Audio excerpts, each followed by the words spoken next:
Being a world's first in terms of producing that level of amount of gas from 3,000 wells that had never been done before on that scale, I think we found ourselves as a company in a very opportunity rich environment, but we needed some help in terms of being able to prioritise. If we look at our project area, it's the size of England in terms of where all our wells are located. So you've got people that are very geographically spread. So how do you get those initiatives executed across the project with the same sort of motivation and push, etc.? Because it was a world's first, I think we had a lot of people telling us they knew how to do it, and that was lacked a bit of credibility. Whereas with PIP, they didn't try and do that. I think they didn't sort of come in saying they were going to fix it. What they came in was really along the lines of trying to help us learn as we went and prioritise, and it was really working alongside us with a focus on results. So what we did is we identified the need for performance champions. Now these are guys that embedded in the business across various areas that we believe are the biggest buckets to go after. We then got these guys and wanted to give them intensive training. So they went down to Sydney for 5 days, getting our guys involved with pippers and actually working solutions to problems. And so we went through all the training that normal pippers went through, and the progress or the feedback has been exceptionally good.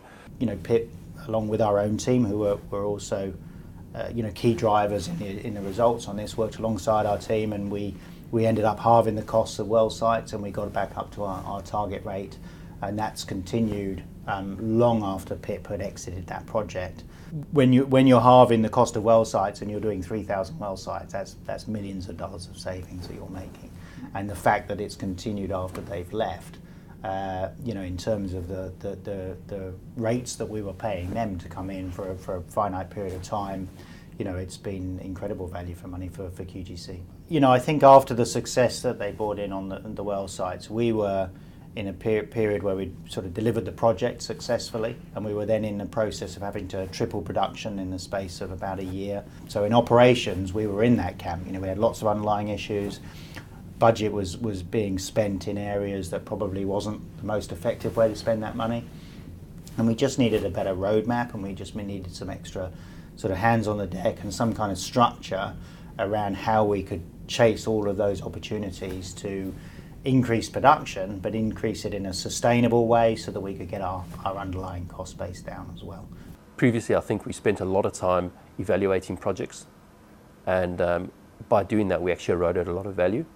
And what PIP has actually taught us is you just do enough evaluation until you know it's a good idea, and then you start implementing it because you start realizing value straight away.